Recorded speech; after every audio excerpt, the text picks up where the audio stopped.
Welcome back to the Real Estate Huddle. We are excited for episode 94. Today we're going to be talking about why people are leaving Denver and where they're going. And so this is an interesting topic, and it may not be where you think or why you think. So we're going to dig into it now, and we're going to cover, some of the main things that you may not hear, on a blog, right? This is like very real talk between us. We're all active, licensed, real estate agents here in Colorado. So we see what people are talking about all the time. So we're just going to tell you like what our clients are saying to us, what the real hard truth is here about what's going on here in Denver. And obviously Denver's a great place to live. Like we all love it here. And a lot of us we've got, a couple natives here, a few of us actually. Right. And then a couple that have been here for a long, long time and raised families here and stuff. And so, we do love, the local environment. It's also ever changing. Right. So what are some of the things that you guys have seen, reasons why people, choose to sell their home here and then leave to a different state? Yeah, I think a big one is definitely cost of living. We've seen the average price of a home increase in Colorado over $600,000. So that's definitely a push factor that is getting people to look at other places. We do have a little bit higher taxes that contributes to that.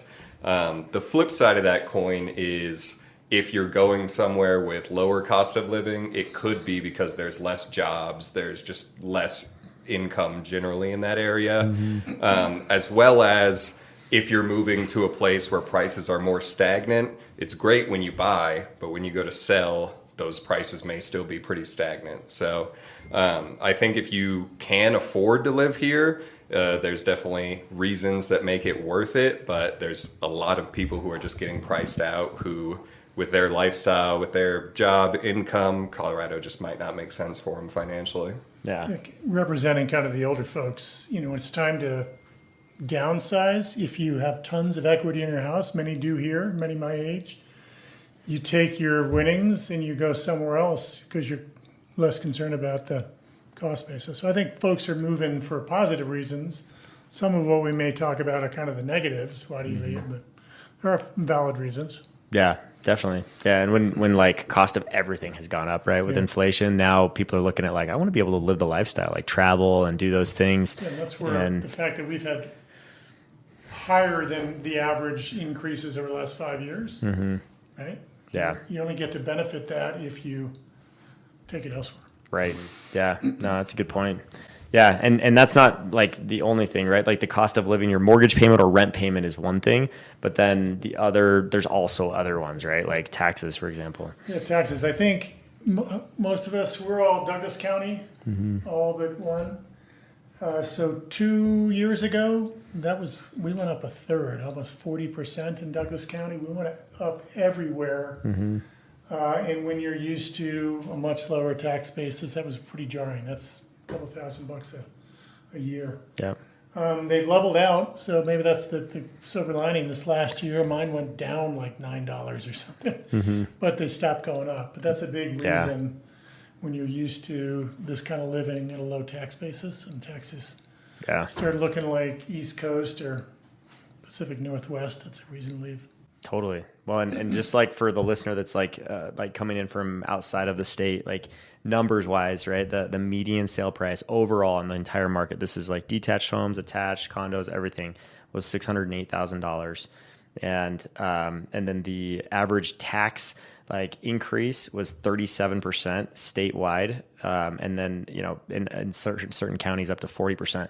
That was like 55% last year, 50 to 55. And it has come back a little bit. So it's been nice. Like my tax bill went down like 109,000 last year. There's one of these data points, which is worth, like, if you look at the appreciation we've had, which is a very, very good thing as a homeowner, but that's the basis, right? So you've gone up, prices remaining the same, 37%. Yeah, but if your home property is up 20%, you're paying north of 40% more taxes next year compared to 2 years ago. Yeah. And our taxes are still we have to put it in perspective too, right? Because generally we're still pretty good than compared to Texas, for example, like some like 15,000 on an average home in some cases there in certain areas. Chicago's taxes are through the roof with property taxes. Where it's probably $1 million home is probably $50,000 a year. East Coast, yeah, just really exorbitantly high. Where we're talking like going from 3,500 to maybe 6,000, right, or 3,500 to 5,000. So that's like perspective on it. Yeah, Cool. I just had clients this morning in Pacific Northwest in Seattle. And their similar price point, almost double what we pay here after we had that huge increase. Yeah, So take it with a grain of salt. Yes, it's much higher. Look across the country, we're not as bad as some others. We're a Totally. lot better than most. yeah. And it's not just taxes and home costs, like it's energy costs too, right, that have gone up. Yeah, More. going off of what you were saying earlier, it's just kind of cost of living in general. You know, there's been a lot of utility bill increases. Like, for example, we saw a 6.4% increase in the average residential electricity rates just from 2024 to 2025. And then just to get you some numbers on that, Xcel Energy forecast a $2.56 monthly increase for residential electric bills, and also an increase in natural gas bills. And the city of Englewood is also planning on raising their water and sewer rates by about 4.5%. It's just going up across the board, everywhere. Yeah. Yeah, no, I hear that a lot. Like I think number one for people is probably just cost of living overall, you know, with how things have gone right now. And I see some like going to places like that don't have income tax, you know. You got Florida, you've got Las Vegas that, you know, you can save on taxes in some of those locations. You're also going to be in a lot of humidity. Or I just came from Las Vegas where it was 111 degrees and you felt like you're in a blow dryer. So there's that too, right? And so, yeah, there's all kinds of reasons, but I think that's number one. But I'm going to talk loosely about this, and some of you smart young people probably know better about it. But just the competition for the power grid, you know, inflation's one thing, but look at AI and its drain and the amount of energy. They're talking about opening up nuclear power plants for the sole purpose of feeding, you know, the AI farms. So we're just competing. That combined with some of the benefits of going solar, et cetera, coming off the table, it's putting a lot more pressure on whatever power grid has yeah. beyond just inflation, I think. And I Definitely. think that's a macro trend that's not unique to Colorado. Yeah, absolutely. Well, Yeah. oh, go ahead. I was just going to say, if you look at our episode on solar, he was talking, you know, the projections are definitely Yeah, that that's energy right. costs are going to be going up. Did he touch on that concept of the competition coming? Yeah, a little bit, I think. Yeah, across the country, our electric grid was built in like the 50s. Like it's pretty old infrastructure. So with the increased demand that we have, especially with AI, yeah, that's a great point. We're definitely, the projections that I've seen are all that energy costs are going to be going up, and not a lot of relief in sight as far as that goes. Yeah, definitely. And refer back to that. If you want to learn more about solar, refer back to that episode with Eric Meldrum with Sunrun. And so cost is a big deal, but also we're feeling a little congested, right? The part that we always end up dealing with, especially since we end up commuting a lot in our job, the traffic. So in 2021 to 2024, Colorado has added 106,000 residents per year. So that's about just shy of 3% growth. Or total. I think total during that Total. span, yeah. Around total, about 3% growth compared to the U.S. average of 2.53. So we're about 0.5% higher than the average. And that's definitely fueling it. I know, I don't know, the COVID times, the commuting during COVID was much different than as everybody kind of started going back to the office.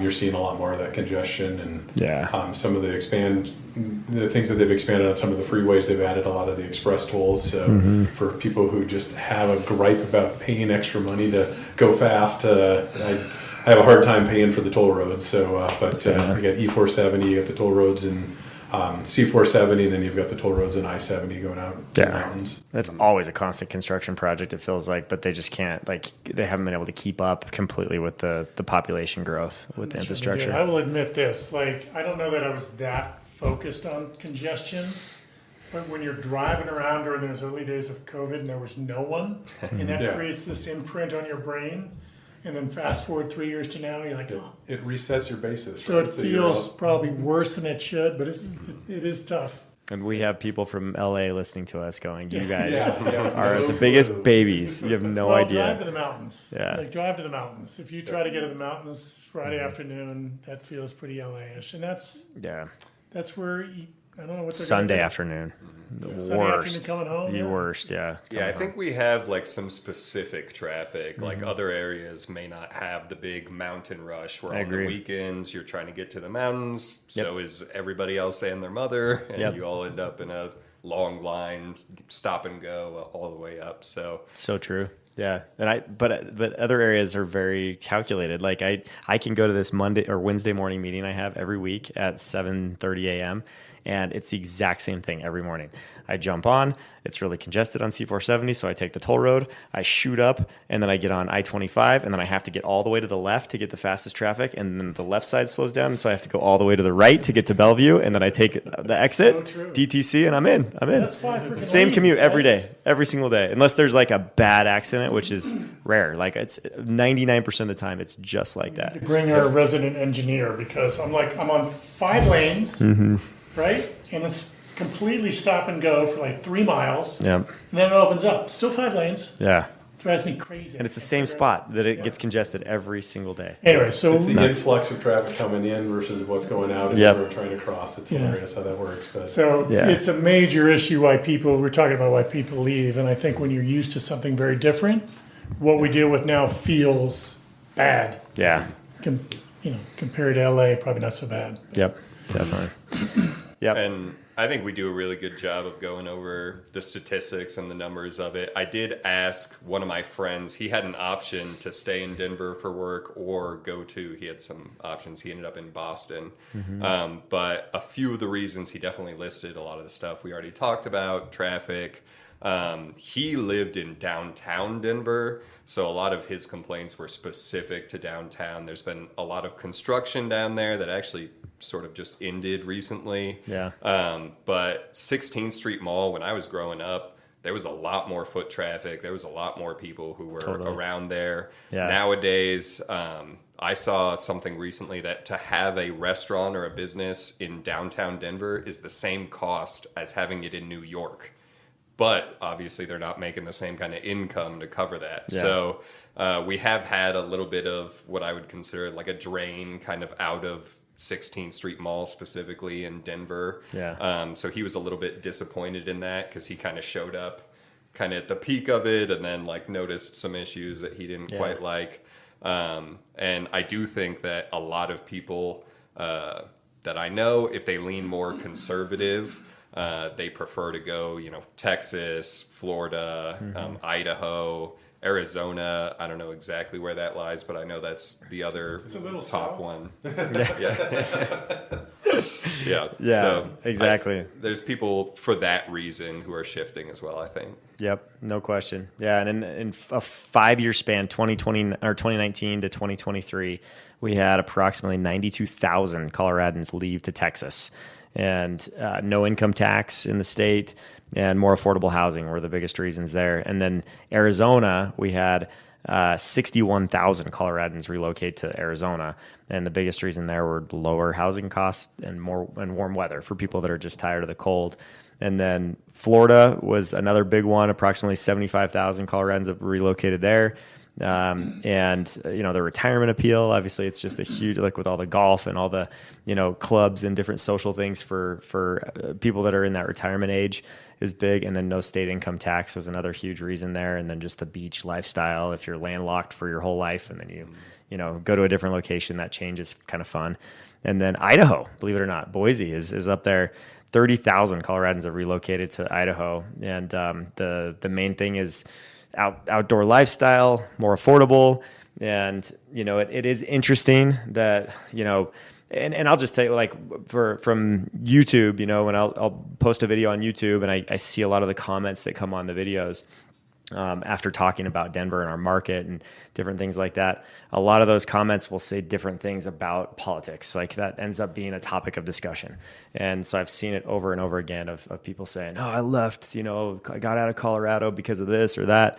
And, even some saying Colorado's woke, or different things like that. And all these states that they're like that we mentioned, they do happen to be red states that people have moved to, and so we continue to get a large like blue influx from California, from the Northwest, But from some of these Texas areas. too, I would argue, right? Austin, yeah, absolutely, and Portland, some of these more blue environments, and Yeah, so but the reload of the people leaving, going to red states, you're seeing a trend. Yeah. Right? You're seeing a large amount of people leaving, and why are they leaving? Just in Colorado is a blue state, and that's what you're seeing. So Yeah. to echo your friend's point, and what you're seeing there is some people may not agree with that, and some people joke that Boulder is the People's Republic of Boulder, and that's the name that they put with it. So, but Yeah. it is a blue state.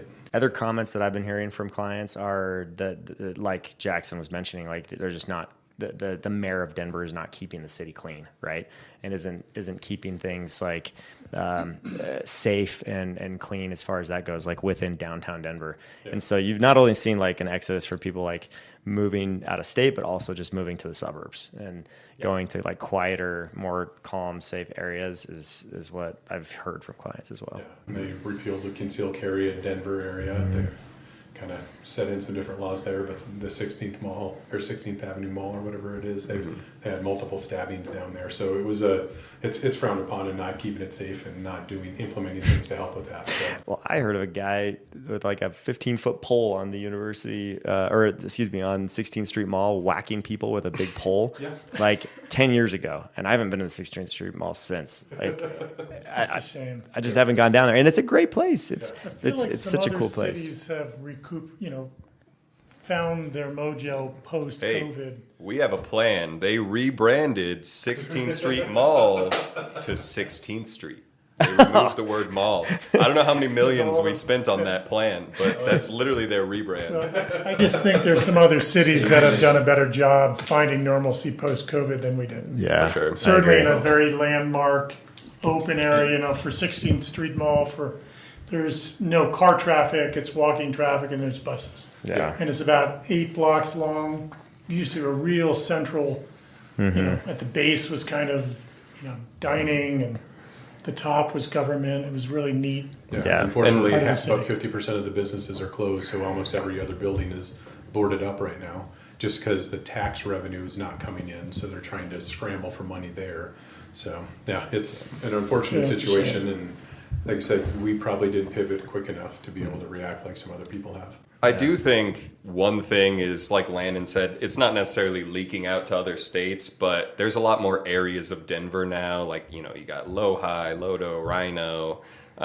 There's more places than just 16th Street that I think are getting more popular around Denver. So there's still lots of things to do, lots going on in Denver, but definitely that kind of urban core has seen some changes. Yeah, and I would just say if you're not familiar with the area or maybe you're out of state, just make sure you're working with a good realtor who knows the area, because there are other areas that can get you close to Denver or kind of the Denver feel without being in those super popular areas that we're seeing problems with, like Lohi, Rhino, super downtown, that Yeah. sort of thing.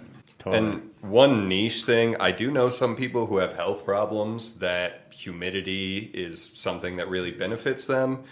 People don't think of Colorado as a desert, but it is a desert. It is very dry. For some people, they love that. They come here because they're like, I hate humidity. I'm tired of air that you wear in Yeah. Florida. And so they're coming here for that. But there are definitely people, particularly if you have a certain condition, where going somewhere with some more humidity is a driver for them, Yeah. because they just get some health issues that build up from how dry it is here. Totally. Best advice is the 5-gallon bucket of lotion at Costco is worth it, because you're gonna need it. So. Yeah, your hands and feet can crack with the winter dryness. Definitely. Yeah. Well, and you, yeah, I've heard, like, we've had friends that have had like rheumatoid arthritis and different things like that, where it's like the cold really bothers them, and it just aggravates their illness that they have. And so by moving away, they've been able to like have just feel better, overall. But I would say for most, like the cold doesn't bother us too much because of all the blue skies and all the nice like features of our weather patterns that we have. It's actually pretty mild compared to what people think, right? Minnesota guy. The winters here are a joke relative to what I'm accustomed to in the Midwest. Yeah. I just love having 4 seasons. It's a simple thing, but I like having all seasons. Yeah, definitely. I have family in Florida, so once a year, plus or minus, I go and I get my skin heals and the cracks go away for a week. It is kind of nice. Yeah. It's a fun thing to like go away too, right? For me, I don't know. I can deal with the lotion, here. The air that you wear, it's not fun. Yeah. So Bugs. I still think Colorado is a great place to live. We have so much to offer as far as red rocks, the outdoors, the reservoirs that we have here, all the amazing like nature, golf courses, hikes. It's just an awesome, beautiful place to live. But these are some of the things, that we've talked about: the traffic, the cold weather for some people, the congestion, more people than what people are used to here. And then the cost of living, are the biggest factors, and for some, the politics, right? And so it's something that you really have to evaluate. If you're listening, as far as is this the best option for you, or would you be happier somewhere else? And we're always happy to give you like real answers, real information for what that looks like, so that what you're dealing with if you come to Denver, and we can coach you through also like the best places to look within town and cater to what your needs are and what you're looking to experience here. So any closing thoughts, you guys, before we wrap up? You joked earlier, we're in the real estate business, right? So we can sing the praises and help you get here, but if you don't want to be here, we know the market pretty well. We'll help you sell too. Yeah, absolutely. We win either way, but we can go both ways. And yeah. I'd say definitely on either side, take things with a grain of salt. I think it's a bit of a pendulum swing. Like Gabby, you were talking about TikTok. There's a lot of people now who have very negative sentiments to say maybe. I think some of that is coming from how much Colorado and Denver has been lauded. People say it's really great. We've had a lot of people move here. So I think some of that is a bit of an overreaction pendulum swing, where so many people want to come here that there's people saying, hey, well, actually, you might not be thinking of XYZ. So I'd say on either side, take it with a grain of salt. People who are really high on it or people who are really negative on it, they might have a personal bone to pick or some reason that might not really affect you as much as it affected them. So yeah, definitely. Yeah. So if you would like to know like how these things affect your home value particularly, give us a call, reach out, and our number's below. You can absolutely reach out to us, and we'll dig into your home and let you know what that's looking like in today's market based on comparables that have sold and all the factors around what we've talked about. And also make sure to check out, if you liked what you've heard today, make sure to check out our next episode, where we'll talk about next week. We'll mention why homes are taking a little bit longer to sell than they used to here in our Denver market. So thanks for listening, and we'll catch you on the next one.